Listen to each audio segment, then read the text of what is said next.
Welcome back, everybody, to your favorite start of your week and mine. The Brother Boys are here for your Sunday football recap, where we go over this week's Sunday slate of NFL games. I am Podcast Poppy. I am Dylan Brother. I'm with my co-host, Big Brother himself, Steven Brother, the Sand Viper. Hello.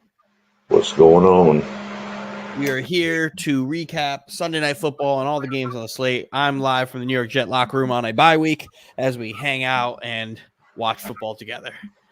We just got done watching Miami Dolphins lose the Philadelphia Eagles 31-17. I would just like to point out that the New York Jets scored more points against this Philadelphia Eagles team than the greatest show on turf. Yeah, well, a couple things about this game. This is the most lopsided officiated game I've ever seen. The fact that they did not call one penalty, and there was a bunch of penalties they could have called on the Eagles. They were zero penalties. Zero. They missed false starts. They missed a bunch of holding penalties. They've been missing false starts all year on everybody, though. They missed pass interferences and the blatant face mask. That face mask by what's his face? Bradbury was a wild miss. Bad. Overall, a wild miss. Overall, it was bad. Yeah, this Dolphins team couldn't run the football. They tried some creative ways to get it started, to get it going. They just were not able to. Once the Eagles defense started to, instead of play the receiver, play where Tua was going to throw the ball, they had a very difficult time moving the ball. Plus, Waddle in and out of the lineup. Mm-hmm. It doesn't. We all knew this. Their offensive line sucks. Their offensive line is terrible. If you take away Tua's ability to throw with anticipation and you can get pressure, Miami is going to struggle. The nerd with his too many receivers are in the same area of course. There's a lot of times tonight in the game where they just had too many receivers in the same area. Like that interception that Tua threw was one of those problems. Where they had Mostert, and then I think it was Barrios or one of those behind there. One, it was a terribly thrown ball. It was underthrown. Yeah, underthrown. And it was a jump ball. It was an underthrown jump ball that let Slay get in there to get the interception on it. Slay's covering Waddle, comes over and grabs it. Like, it was just, there's three receivers. There's Mostert, there's Barrios, and there's Waddle, all in like a triangle. They're running a fucking NBA triangle offense over there in the red zone. Early in the game, they had the same two, and Waddle had to catch who's running the wrong route here? Yeah, and it's just like, why are you throwing a jump ball to Mostert? That seems like it's a ball for Claypool. Like, Claypool's the guy on your team to throw that to. Claypool's not even dressed, so. I think he played. What did he play? I think he played like a snap. Yeah, he played a snap. But that's literally it. He didn't really do anything. So that's one of those balls, like, why are you throwing that ball? And it just seems like Tua's not really reading. It's not even like Tua's really reading the defenses from what I've seen. It just seems like Tyreek's going to be there, so I'm going to throw there. Yeah, he's going to. Always anticipating where the ball's supposed to go. Yeah, he's throwing where the receiver's going to be, and when they're not there, it's a problem. And if he can't get that open throw, he's going to hold it and get sacked, or he's going to underthrow the ball or throw into a spot where it's not going to be. And that sucks because Tua is an accurate quarterback. It's just when he's just not – I don't think he's seeing the field well at all. He's just hoping the speed wins. The anticipation happens, plus it's a combination take away the middle of the field. Because that's where he anticipates the throws at. And once you take that away, that's when mine starts to crumble a little bit. And that's exactly what happened. Miami's defense isn't that good, but playing without your two starting corners is going to do that to you. Yeah, when you eat an apple, everybody's taking a bite out of the apple. Eli Apple played pretty decent outside of a couple different throws, different plays. But again, A.J. Brown does this to everybody. So it's not really like a shocker at this point what A.J. Brown does. Jalen Phillips is really good. I didn't want to be negative about Miami the whole time, even though Miami just picks on bad teams. But here we are. They pick on bad teams, and they've lost to the two good teams, and their schedule doesn't exactly get easier. Yeah, they play the Titans and the Raiders and the Commanders still, but they still got to play the Cowboys, the Jets twice, the Bills again, the Patriots again, the Ravens. Look, They're going to play a bunch of teams that can fucking beat them up. Even Phillips on that sack was being held. Yeah. And they didn't call it. Mm-hmm. I was saying this before he got injured last week, but Lane Johnson looks old. Like, this whole offensive line looks old. They're not playing well. Lane Johnson also playing with that bum ankle. Yeah, but he was, even before that bum ankle, he wasn't really playing great. The Eagles' offense wasn't playing great at all. At all. But the line looks like it's old. And Miami got away from what happened in the beginning of the game when they kept him bottled up in the pocket and they didn't break contain and he had no place to go. What happened? Fumble. Because Hurts is a turnover machine. Right now he is, because he had what? Interception and a lost fumble this game? I've seen Jalen Hurts. This is year number 4. We've seen him. Last year was one of those years they took advantage of who they played. They got an easy schedule, and it benefited them, and they had easy playoff games. Everything benefited them last year. It's not looking like it's going to be the same last year because they're struggling. Well, they're struggling, but they're still winning games. But they're winning despite the struggle. When does this team, like, when this team has to play you guys, Cowboys, San Fran? Yeah, when they play you guys in San Fran, that's really going to be the test to see how this Eagles team really is, because they got punched in the face by New York, and then they got punched in the face against the Patriots too. They just ended up losing. Washington plays them good too. Washington always plays them good. But that's one of those things where it's like, I take that with a grain of salt because division games do that. Like, we saw that with the Bills and the Patriots today. Like, this Patriots team just lost to the fucking Raiders, but then goes and beats the Bills. So, like, the division games got to look at it a little bit differently, except for, like, you guys who are actually a good team, and then, like, the Niners and the Chiefs. The Bills, they're too hurt right now for me to really understand what's going on with them. So I have to give them more time before I start criticizing the shit out of them. But we moved Dolphins 17, Eagles 31. Dolphins now fall to 5-2. Go to Thursday Night Football. Saints 31, Saints 24. This game sucked. Yeah, you know what's going to happen? Dennis Allen's going to be the defense coordinator for the Broncos next year. He's good. And the car accident.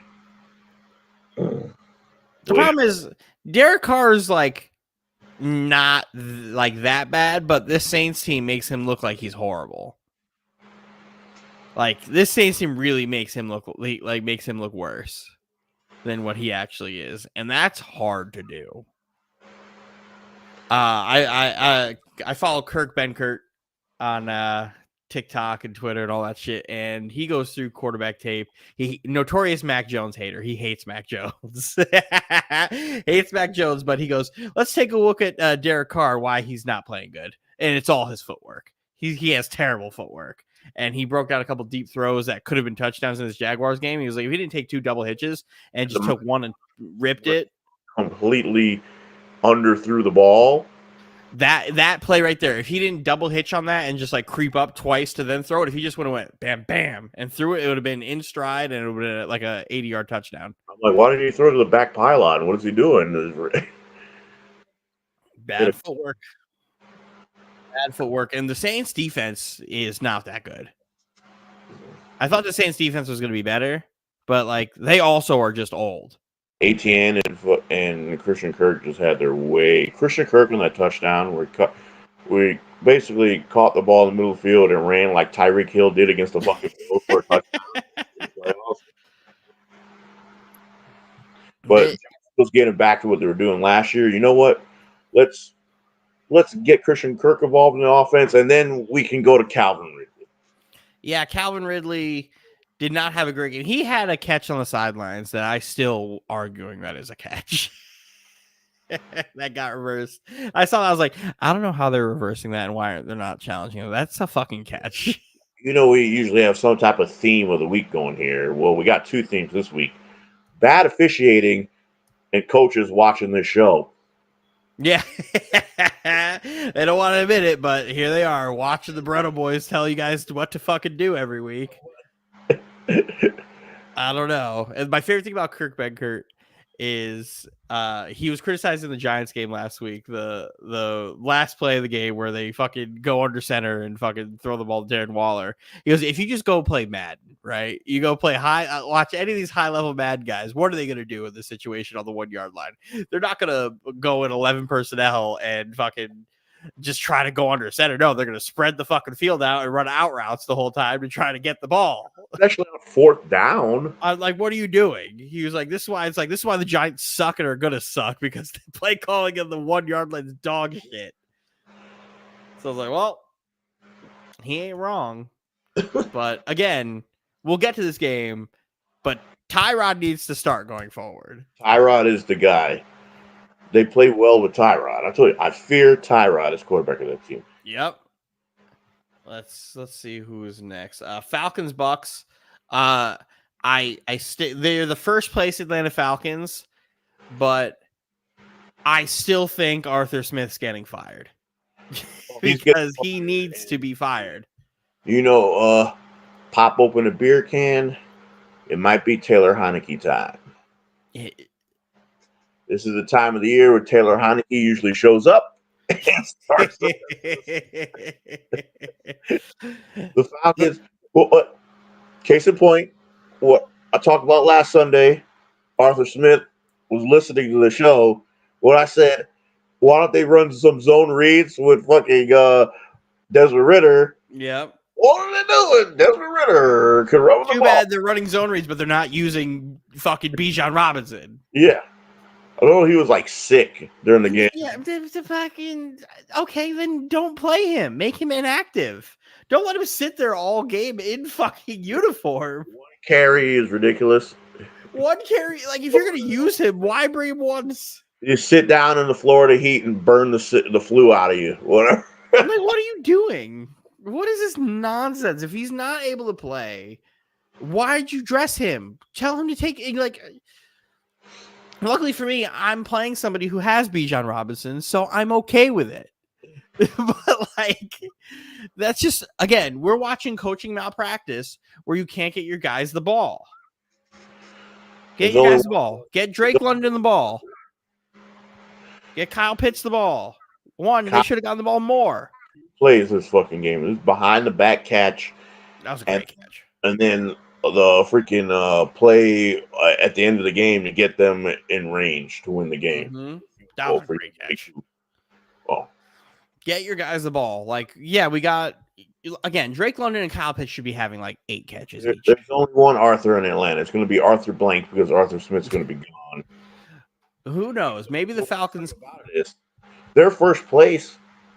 But they can't fucking do anything because they're not going to have a high pick to get a quarterback. They fuck around and win. I was going to say, like, the rumor around USC right now is Lincoln Riley's trying to go wherever Caleb goes. Like, he's about to say, hey, fuck USC. I'm trying to go to the NFL now. And he's going to go wherever Caleb goes. So it's just like, well, let's take a look at all the jobs that are going to be open. Lincoln Riley will never win a national title the way he recruits. Nope. That's why it's time for him to get out. Yeah, it's time for him to get out. They tried to get him when he was the Oklahoma. He didn't want to leave. Now what? He wants to go to USC. Well, you can't go to the Big Ten and not have a defense. Oh, he's running from a conference again. He ran from the SEC. Now he's running from the Big Ten. Go back to the Big 12. You can't do it, man. You can't do it. They're saying he's trying to go to the NFL. So it's like, all right, look for the Caleb Williams sweepstakes. Him and Harbaugh. They're saying Harbaugh's may actually come out this year. But we'll see. Raiders, Bears 30, Raiders 12. We got a text our group chat from Breezy this morning. And he said, Anthony, the Raiders better not lose this fucking game to the Bears. And I came in, I was like, hey, they shouldn't. The Bears' backup quarterback fucking stinks. So they should win this game. Well, here we are, 30-12 later. The Brian Hoyer era has begun. The problem is there's no good option here at quarterback for the Raiders. There's zero good option for the Raiders because Aiden O'Connell's not ready. Anthony is refusing to believe that Aiden O'Connell shouldn't be playing yet. And he goes, "Oh, he brought us down to score." I'm like, "It's garbage time. Y'all already down 24. Like the defense is going to let you do whatever. You can't come back." Ready. No. Well, also in this game, I mentioned last week that the Chicago Bears should give Dante Foreman the ball. And they gave Dante Foreman the fucking ball. Running and passing. So he's on the team. Use him. He's good. Chicago's about to have a problem because Deontay Foreman should have been the number one back on this team. But Khalil Herbert's also like good. When Khalil Herbert's back and you have Deontay Foreman doing this, they're going to be running a hell of a 2 running back system. Sean Johnson, above him, there's no way the way Foreman is performing the past 2-3 seasons that he can't get a job. I don't understand it. He's been outcast by every team that signed him. I don't get it. And the Bears used the fuck out of him. Tyson Bagent, bald. I can't believe I didn't remember who his dad was. I knew his dad was arm wrestling world champion, but then the clip of him doing the arm wrestling thing to Homeboy on NFL Network started circulating. I'm like, oh, I remember him. I remember that. That guy's awesome. The Raiders' defense is so bad. They're horrible. Max can do nothing. So if Max Crosby can't do nothing, you're going to drop 30 to a Division II quarterback, second string, unrestricted free agent rookie of the Bears. Let me tell you what. Earlier in the week, I was in a 2K lobby with 3 of the 5 Bears offensive linemen. The Bears starting offensive linemen. And I said, no wonder they stink. They better play 2K every fucking day because they stopped Max Crosby from even touching this motherfucker. Go ahead, play 2K again. Go ahead. I hope I run into you guys in your lobby as well because I'm shocked that the Raiders lost this game. It's not even that they lost. They got their asses kicked. They got destroyed. There's one thing you lost by 3 points. Yeah, all of us had our fucking backup quarterbacks. Well, by 18. And that's a garbage time touchdown, so they really lost by fucking fucking 20-something, 24. They lost by 24. Still trying to figure out where are we going to get 10 wins for this Raiders team? It's not happening. I don't know, man. And they can't run the ball. The Raiders cannot run the ball. They are struggling running the football. I don't understand it. And they just came out and said they're not trading Devontae, so Devontae's just going to be a sourpuss the rest of the year if he keeps not getting 15 catches a game. Devontae had a drop in the end zone. He had some. He's doing it on purpose. He's about to be doing it on purpose so he can fucking Antonio Brown himself out of here. He's gonna ask for the. Oh yeah, he's gonna get traded. Death Tax's top wide receiver hates playing for the Raiders. It's a tale as old as time. Randy did it. Derek Carr. That's the only reason it came over there, and then Josh McDaniels got rid of him. Anthony said, he was like, why is he being such a bitch? We paid him money. And I was like, he came there to play with his best friend, and y'all released his best friend. I'd be mad at y'all too. Yeah. And he's like, I got 141 million reasons why he shouldn't be complaining. I'm like, oh, shut up. Your team stinks. Yeah, that doesn't work. Your team stinks. He doesn't want to play for a losing team. He's what, almost 30 years old? Yeah, he's up there. Yeah, he's 30 years old. He doesn't have many years left in his football life. Failing in the playoffs. So you can't keep doing this bullshit with him, with his dumbass team. Browns, Colts. Browns 39, Colts 38. This game had no business being what this is. This Browns team beat this Niners team, yet are letting the Colts drop 38 on them. I'm a firm believer if they let Deshaun Watson come back into this game, they were losing. Myles Garrett It's a bad man. is going to be keeps us up. It's going to be defensive player of the year. Keeps it up. And This motherfucker jumped over everybody to block a field goal. How many sacks he had? Forced fumble. Minshew fumbled 3 times, lost all 3 of them, and an interception. Now, with all that in mind, this number 1 defense gave up 39 points. And theme of the week, they got screwed by crappy officiating because the 2 worst calls. A holding call, defensive holding call that wasn't even close, and then the pass interference ball with the ball goes into the freaking stands. That's just uncatchable, so there can't be a pass interference. Yeah, you can't call that. That's the only reason they won that game. Again, I'm a firm believer that if they let Deshaun Watson come in and play the rest of this game, that the Browns lose. Deshaun, I think he is rotator. He can't. I said some of the throws he made is like, oh, he's really got to.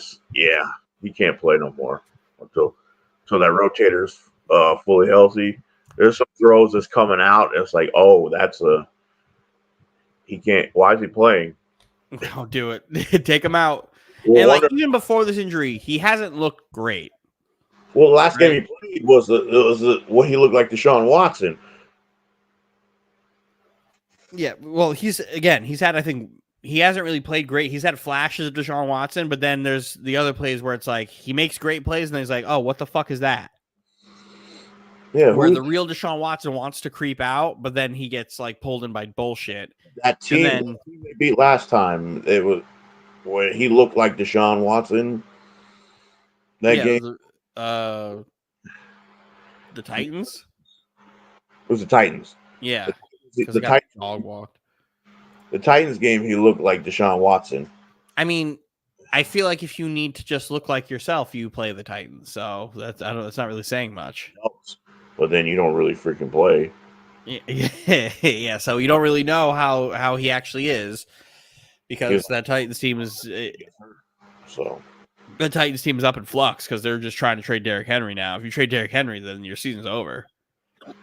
The Ravens should try and trade for Derrick Henry. They should. That would be wonderful.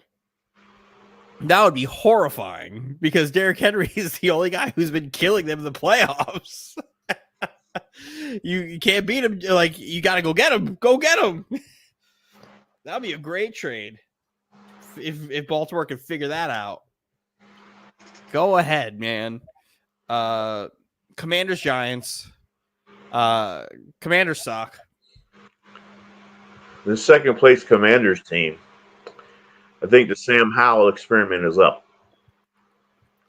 So, we didn't mention this.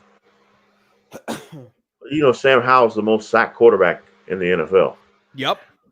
Last week he was only pressured 10 times last week. He got sacked 5. On 10 pressures, he got sacked 5. So 50% of the time you pressure him, he's going down. He holds on to the ball too long. And then Magic Johnson came out and he said that he does not like the way the offense is looking. 7 points isn't enough. And then Jonathan Allen, at his interview, he went crazy. Tired of this shit. He's like 7 years of this fucking shit. Also, coaches listening to us. Tyrod Taylor, throw the ball. Tyrod Taylor is better than Daniel Jones. Tyrod Taylor is better than Daniel Jones. Tyrod Taylor, this is a bad matchup with the Giants with their shitty offensive line. Especially going against this fucking Commanders. The best thing about this team is their front four. And Tyrod did get sacked, but there's sometimes he escapes. Daniel Jones has like one of the most fastest recorded fucking QB runs of all time. He's more mobile than Tyrod at this point in Tyrod's career. And Tyrod just knows how to move or get through his reads, get rid of the ball when he's being pressured, move a little bit.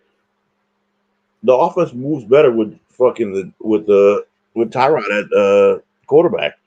let's go back to a previous week's theme where you go and you get your guys the ball, right?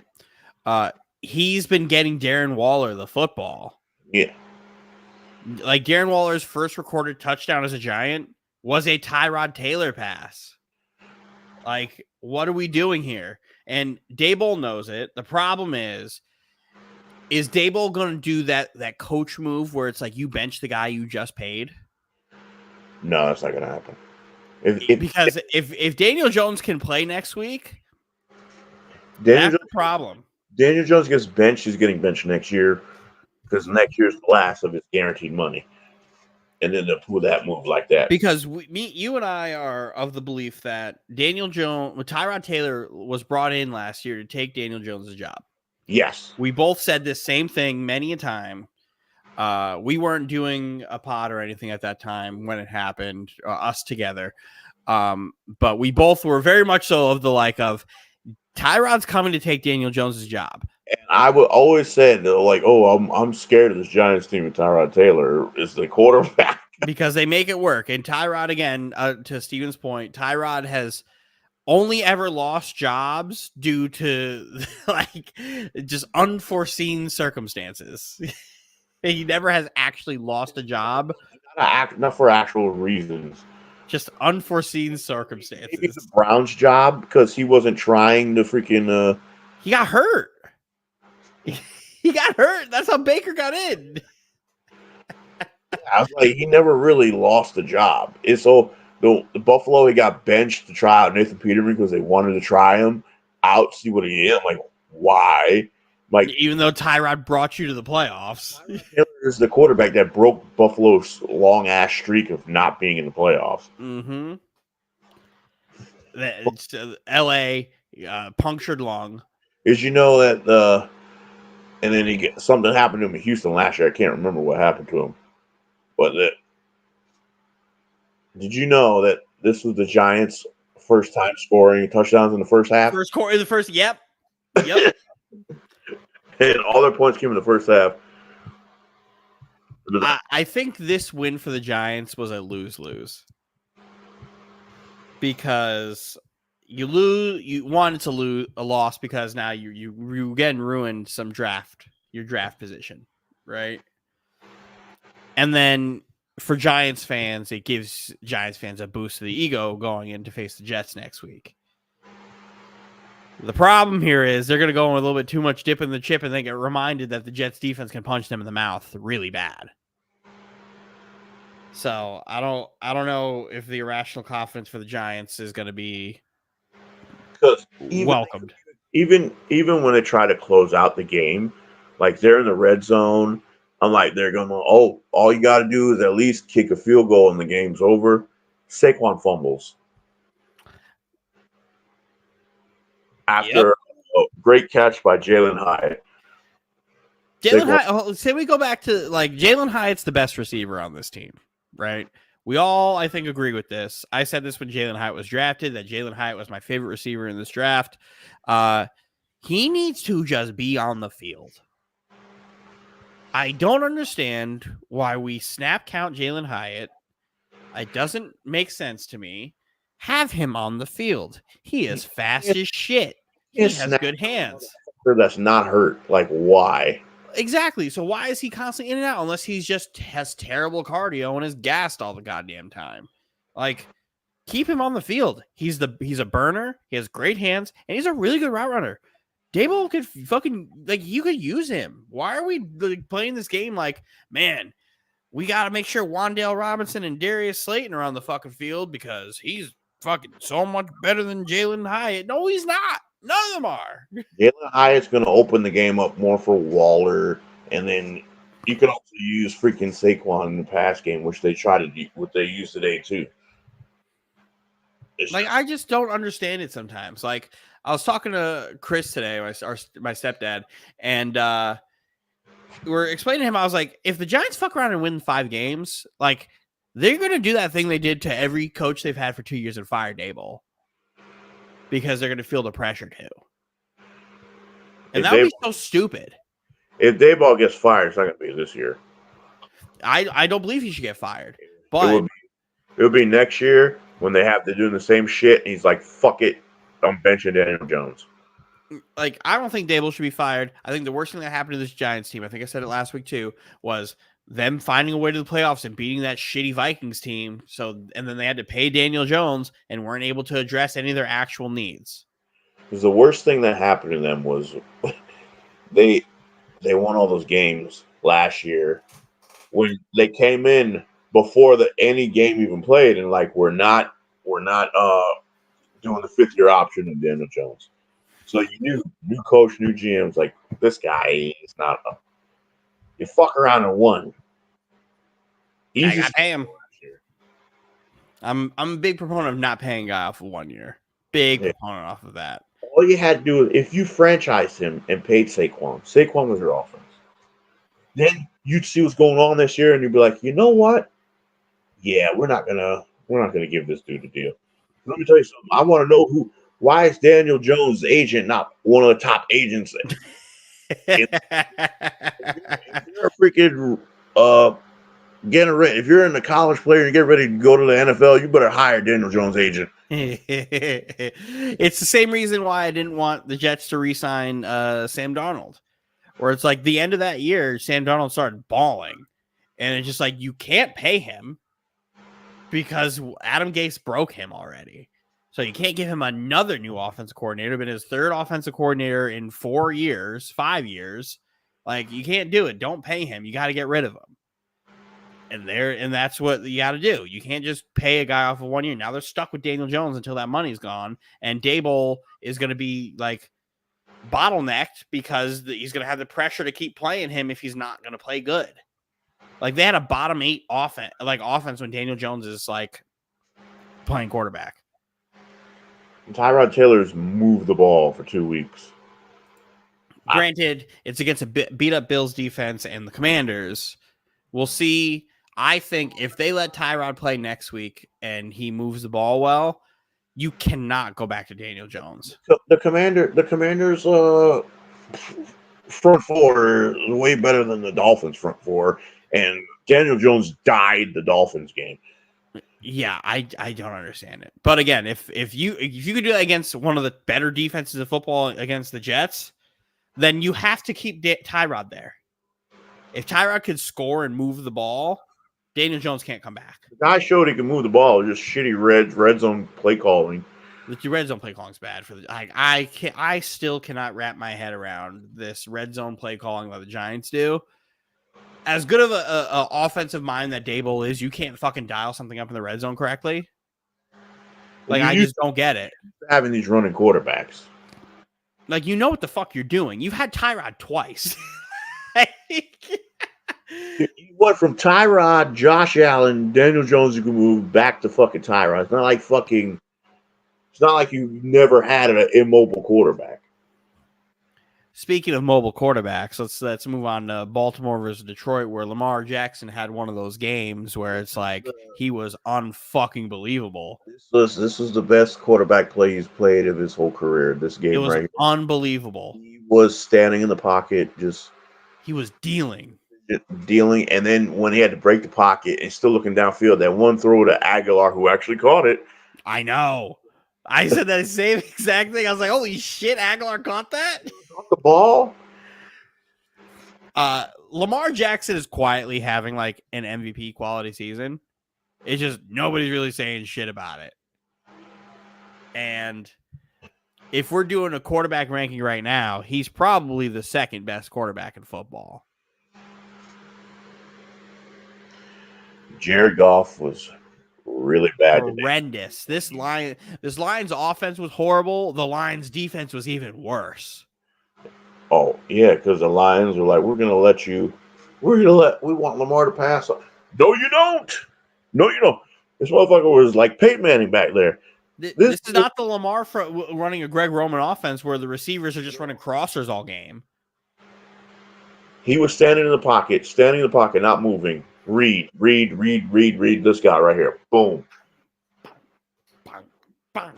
Dimes, and they were actually catching him this game.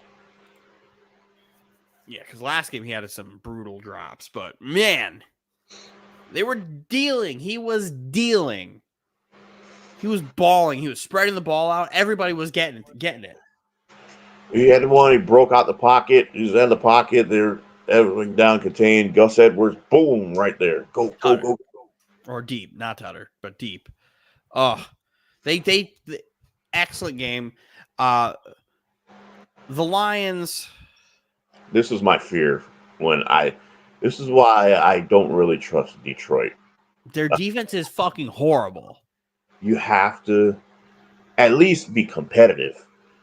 You got Jahmyr Gibbs. Everybody waiting for Jahmyr Gibbs to get used. Montgomery's out. You're gonna freaking. It's like they need Montgomery's physicality. Luckily for them, they really don't see a team that could score like this until like y'all. That's a problem. So I think they'll win the division, no problem. But when they get to the playoffs, they're going to be in a really tough spot if they have to sit there and actually play defense. If they actually have to sit there and play defense, they're going to lose. They're going to lose every game because they made improvements. They couldn't generate pressure at all.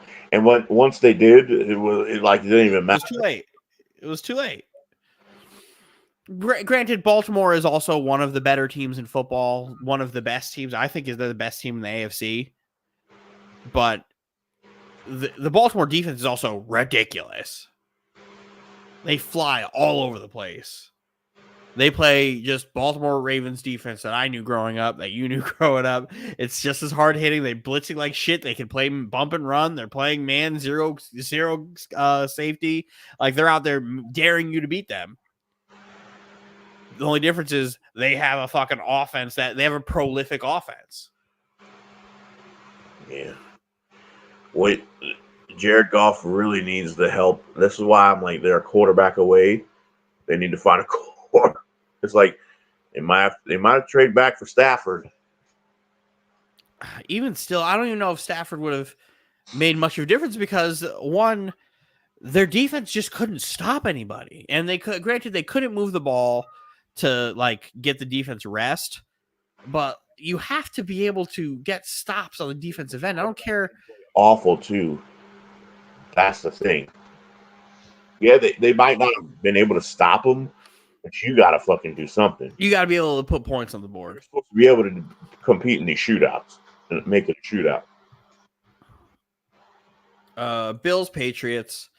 Bill Belichick coached a hell of a game after we found out that Bill Belichick quietly signed a multi-year, like lucrative contract extension before the season that nobody knew about. This is one of those games where Bill Belichick, the defensive guru, showed up and was like, oh, right, we just have to like pressure this guy a lot and he's just stupid. The Bills defense looking like they are missing the guys they're missing. And everybody can't say, oh, everybody's getting injured. So everybody's getting injured around this time. Yeah, but it depends who gets hurt. Yeah, they lost their two best players. You lose Matt Milano, who's basically one of the best cover linebackers in the NFL, and Trey White, one of the top corners and one of the top 10 corners in the fucking league.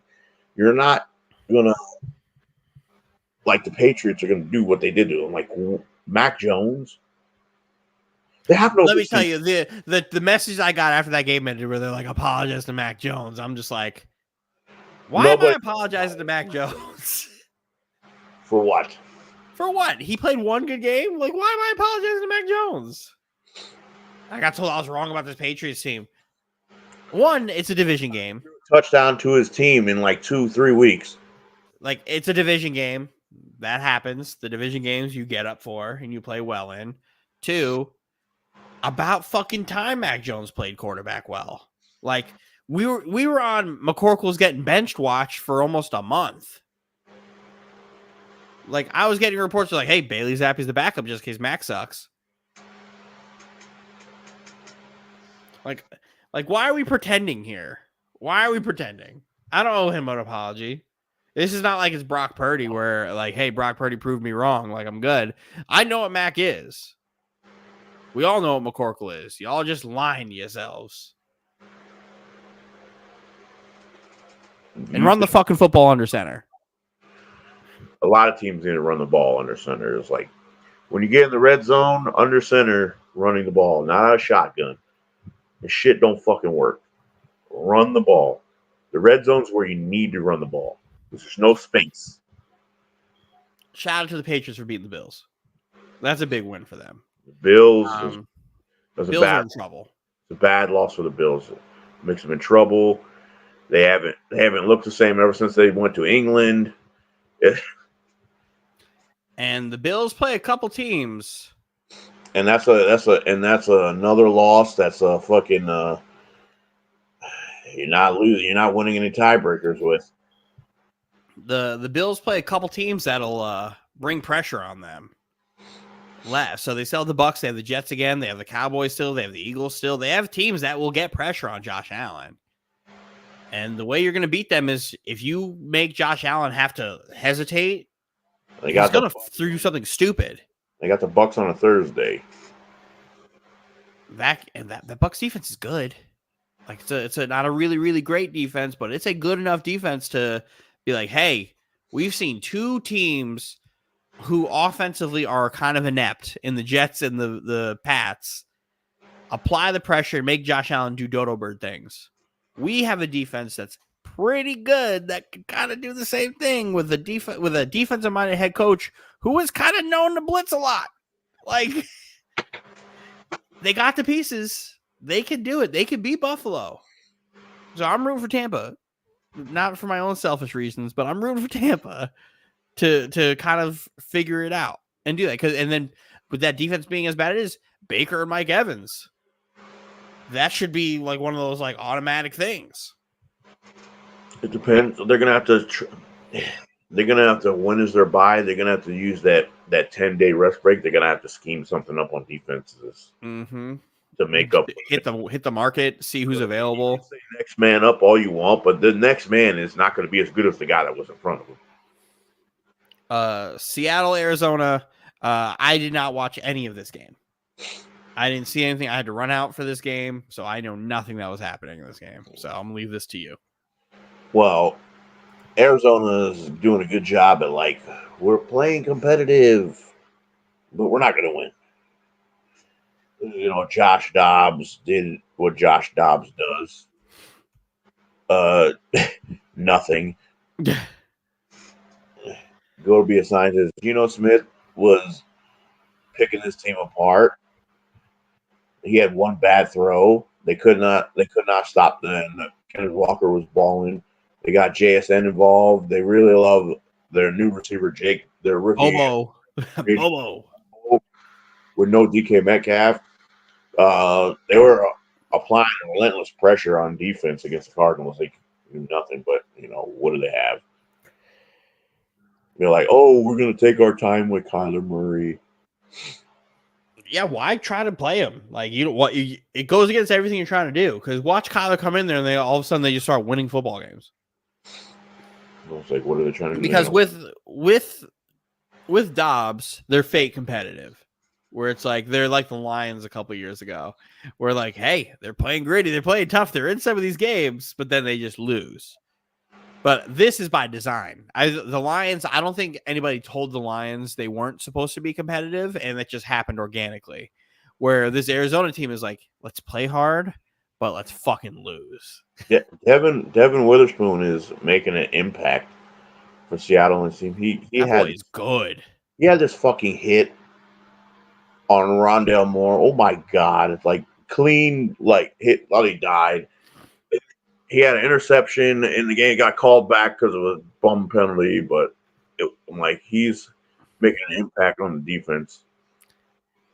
He's the best corner on that team, hands down. The ball, because he plays corner like a safety. He plays corner like a safety, flying to the ball he's getting damn, who the fuck hit? That was good, jacked up. And from what I've seen with Witherspoon, he has everything you want out of a DB. He's an outside corner who could play the slot, who also is a safety. He is everything that you want out of a corner.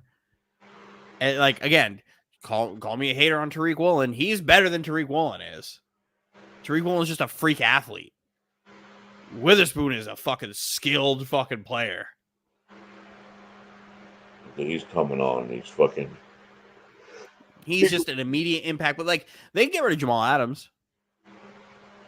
With Witherspoon, if you keep your corners the way they are and you want to just play Witherspoon at strong safety going forward, you might as well just do that. You're paying him significantly less money, and he actually plays football games.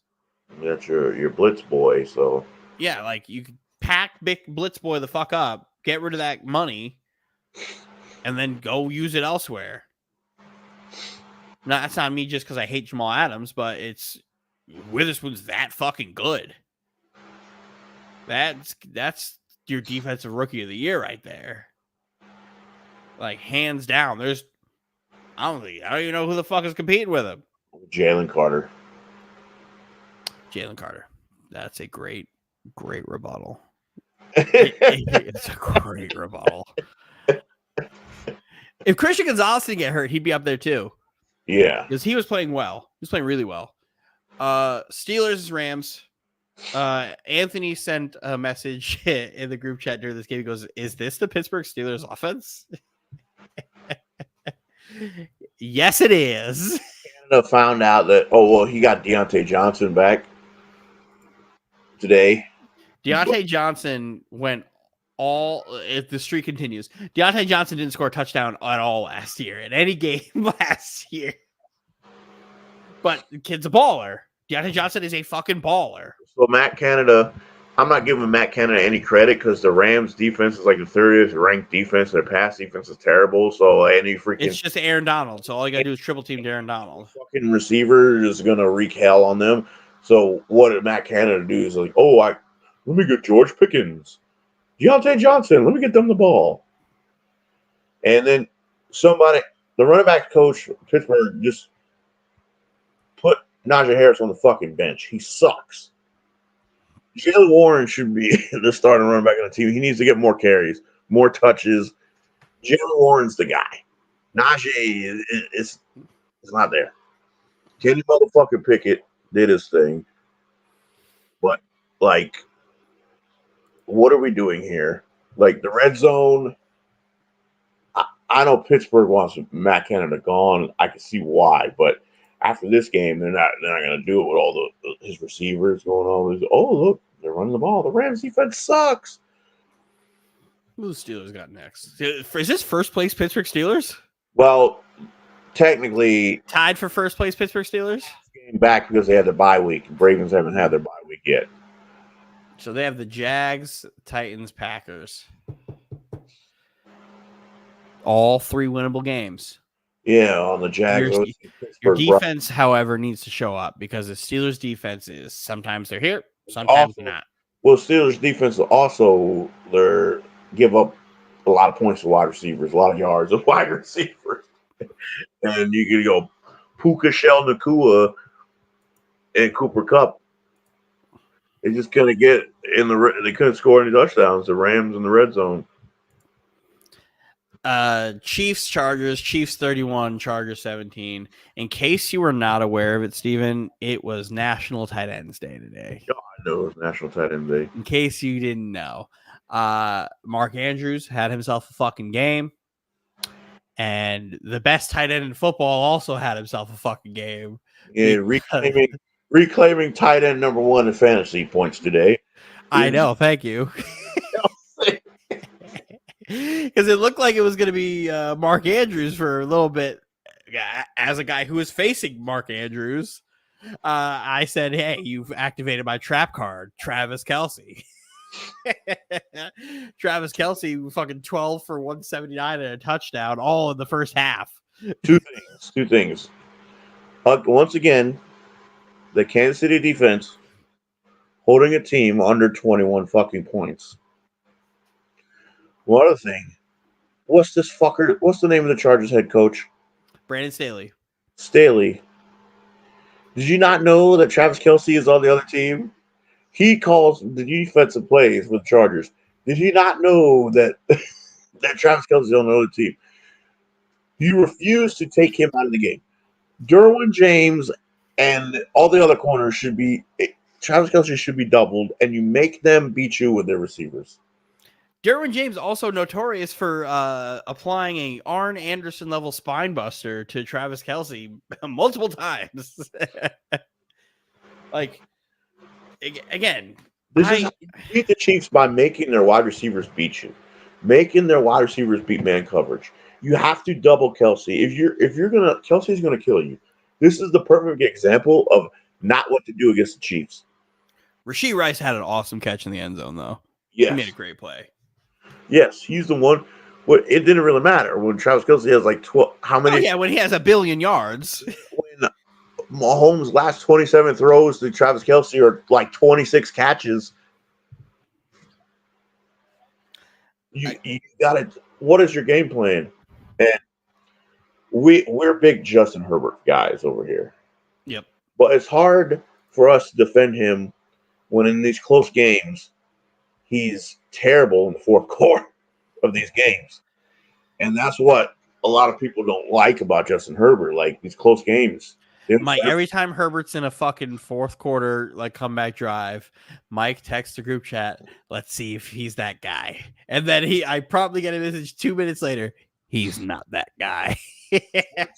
Well, he's got 14 interceptions in one-score games in the fourth quarter. Yeah, he's not playing great right now, but there's so much against him. He hasn't progressed. That's the problem here. He hasn't gotten better since he's been in the league. Yeah, he can't. It's his fucking coach's fault. Who's his offensive coordinator? Kellen Moore, Wonder Boy. Who's happy as hell Kellen Moore's not on his fucking team no more? You. For what? We saw it on Monday. Was he's number one in offense? On what? What is he number one on? They scored 17 2 weeks in a row. Jets outscored this Chargers team, and the Jets suck on offense. That's what I don't understand. I just don't get it sometimes, where it's just like the Jets are not a good offensive team, yet we score better than these teams that have their quarterbacks and their offense like set up against these teams. Like we scored more points against the Chiefs than the Chargers did. We scored more points against the Eagles against the Dolphins did. Justin Herbert has won more games at Arrowhead than most of the other fucking quarterbacks in the league. Yep. He's not afraid to play the Chiefs. It's just his coaches are really bad. His offensive coordinator is bad. His head coach, who's the defense coordinator, is bad. Staley is terrible. You cannot. It's one thing to lose to the Chiefs, but to completely not game plan for Travis Kelce. I just don't get it. Even the Jets game plan for Travis Kelce. Wide open. You have to. This is the one guy you have to stop. He is their offense. Outside of Mahomes, he is their offense. They struggle when teams take away Kelce. They struggle. They have to remain on their other wide receivers to hopefully they win against man coverage, which they struggle to do. But guess what happens? Because Valdez-Scantling had some plays today. Yeah, because Valdez-Scantling sucks. The only time he scores touchdowns when somebody breaks the pocket. He's used to Aaron Rodgers. He breaks the play. Aaron Rodgers. His route's over, and when it's time to play playground, that's when he always gets his touchdowns. Just follow where the quarterback's going, make the throw easier. Aaron Rodgers. People are like, when they got rid of Tyreek Hill last year, and they're we got MVS for that. I'm like, man, I ain't scared of that. Yeah, Aaron Rodgers. The only time he ever scored touchdowns for the Packers is when the initial play's over because he can't get open running his route, and Aaron Rodgers had to run around, make a play, go right here, and that's how he got open. Same thing with Pat. All MVS does for this Chiefs offense is give them a different dynamic than just a bunch of short guys who can run. Yeah, that's it. The only thing he does is when the play breaks down, he knows where to go. When his route is already done, he's like, Pat's running. Let me go run. He's good. Let me go run to the opposite sideline now so he can see me. Yeah.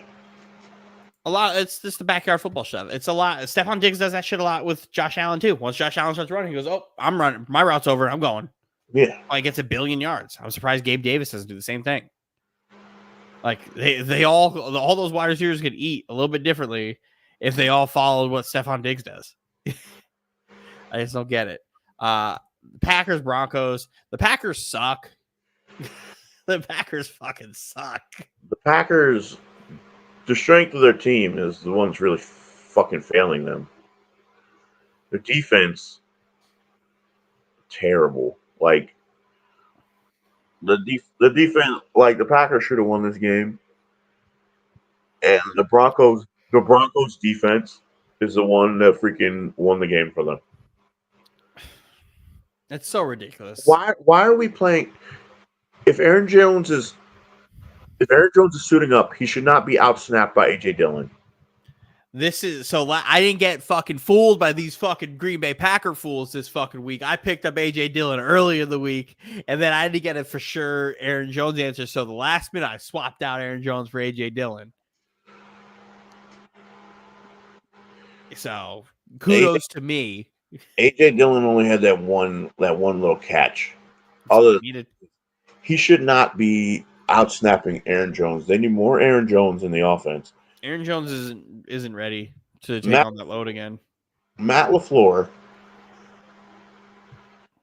he keeps calling these long developing routes where all his receivers have these long routes to run, and yet he forgets his offensive line sucks. And it's like, well, what are we doing here? He needs quick throws. You always call these long developing routes, and then too much AJ Dillon. Aaron Jones needs to be on the field. I don't give a fuck if he's hobbled or not. He needs to be at least snap. At least have the same amount of snaps as AJ Dillon. AJ Dillon can't get the fucking run going. Nope. Because once you see AJ Dillon, you know what he's gonna do. Yeah. Like he's not great on the catch, so you know he's either gonna be blocking or running.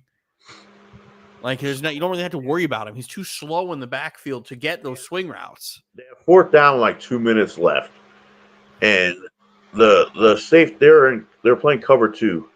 So Jordan Love throws the ball to the receiver. The opposite safety comes and just makes a fucking play to intercept that ball. He's not even the fucking other safety on the opposite side of cover 2 comes, runs over to pick the ball off. And then we also in this game was Pat Surtain had a fucking interception. And Dobbs took it out of his fucking hands for a touchdown. Take notes, Garrett. Against the Jets, Surtain took it over. Yeah, that's what I said. Watch the film on it, Garrett. It was the other way around. Dobbs put away. And then Jordan Love had a lucky one.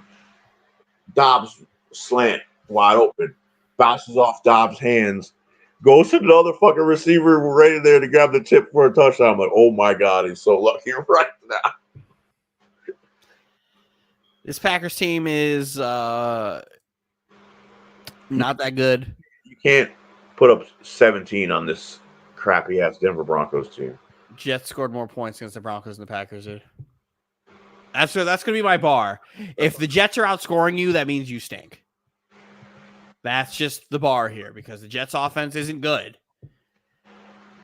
If the Jets are outscoring you, that's a problem. Yes, they have young receivers, but quit your offensive line sucks. Quit calling these long developing routes. Can we get a quick game going? Make the play easy for the quarterback. Get him feeling himself with these quick releases, these quick fucking screenplays, everything you can do to get these speed guys open in space.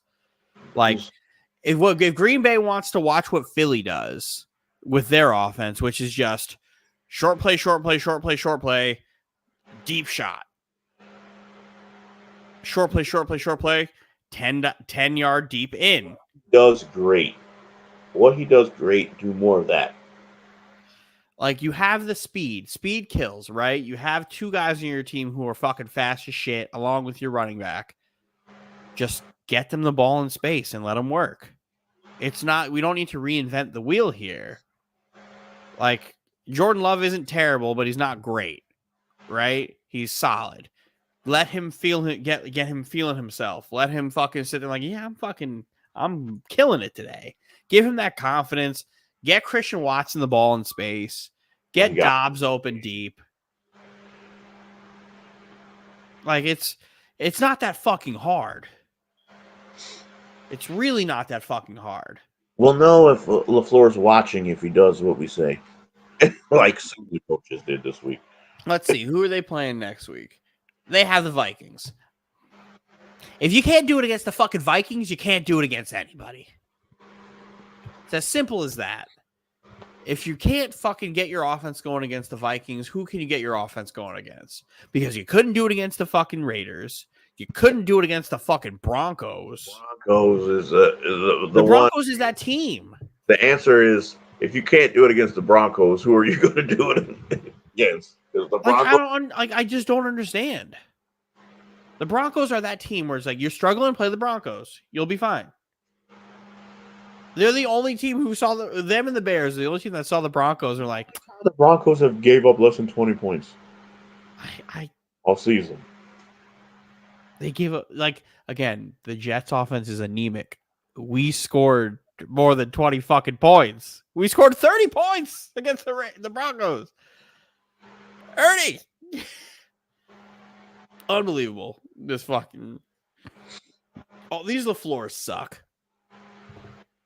All of them suck. Yeah, there should be no LaFleur's ever calling plays. Tomorrow night, San Francisco 49ers, 5-1 Niners, an angry Niners team off of a loss versus the Minnesota Vikings. Christian McCaffrey is playing. Supposedly, Debo is going to be out for a couple weeks. So myself, as a Brandon Ayuk owner, down 6 points going into tomorrow. As long as Brandon Ayuk doesn't just explode on the field and spontaneously combust, I'm looking at a win. Probably going to be a George Kittle day. National tight end day. Hey, on the last George Kittle day, Brandon Ayuk got me 11. That's all I need. George Kittle and McCaffrey. Yep. Hey. I don't expect the Vikings to be to do anything. Toes, and then watch. It'll be a 3-point game. Hey, national tight end, maybe get killed. Maybe we get a Hawkinson sighting. I hope not. I'm playing against Hawkinson. I'm down with Hawkinson. Hey, maybe we'll get nothing but tight ends. Maybe the Vikings make this like a sneaky game. I don't think they will because their defense sucks. With no Justin Jefferson, who's gonna fucking? They got Jordan Addison and KJ Osborne are gonna have to be the one to step up, and Hawkinson's gonna have to lead the way. But with Fred Warner and Afunga. And that whole defensive line, that's just going to make life miserable because that Vikings offensive line sucks. I would like to give, before we sign off for the night, I would like to give Mike my condolences. Mike is currently losing by a whopping 100 points in fantasy. In one of the most lopsided ass whoopings I think I've ever seen in my life. He is currently losing 158 to 58. We're talking about me. You're talking about my record. What about his record? Hey, he's got one more win than you. Yeah, so you're still. We about to be even. The two teams in the fucking final. Hey, who knows? What if it's it's the Minnesota kicker? Yeah, never mind. You're not story. I thought it was. I've had shitty quarterback play again. Quarterback play. But if you see, these are the people I had to play. You can post this up on there. Got it up. Look at my bench. Yeah, everybody's on a bye week, and then you have IR and Fields. Everybody have to play. Minnesota's kicker has to get like a whopping 12 fucking 6. He has to get 8 points. So maybe, who knows? Maybe they drive a little bit and get some field goal action going. Mike, however, he needs George Kittle and McCaffrey to score 50 each. That's a tough row of the boat there. And hopefully Addison and Moody get enough so Anthony could take his first loss, because last week after he won, he decided to talk all the shit in the world, and little does he know sports karma exists. So that's going to be a tough time for him. And then we'll wait for the eventual Tyreek Hill bye week, which will be another loss for him because Tyreek Hill bails him out every week. So we have Tyreek Hill. Tyreek Hill saved him enough to make it just a 2-person game where it's like he just needs a little bit. I'm out of the buys now. You see all those people on the bench? I'm out for the rest of the season. And if I win with that on my bench, I still when are all my guys on the bye? Okay, I have week 10 is where I have my bye week for Mahomes, Mostert, and Kelsey, but that's Geno Smith against Washington. I think I'll be fine. I'll be fine. Quarterback play is the only thing that's been killing me in this fantasy. It's like, oh my god. Yeah, that Burrow Chase stack was a good idea in theory, and then it just died. And now you have the worst fantasy start I think I've ever seen with you, playing fantasy football with you for like 15 years. It's because the quarterback play, I can't. Yeah. Best quarterback play was my best score my quarterback has done was like 20. That Thursday game with Sam Howell. When Sam Howell was balling, and they lost. Fucking points. Oh. I won that game. It's that week. It's like ridiculous. All right, folks. With that being said, thank you for stopping by. Thank you for watching. Like, share, subscribe. We're the Barretto Boys. We're here every Sunday to make the beginning of your week the best part of your week as we recap the current week of slate NBA NFL games. We will be back next Sunday, like always. But until then, I'm Dylan Barretto on Podcast Poppy. That is Steven Barretto, the Sand Viper. We are out of here.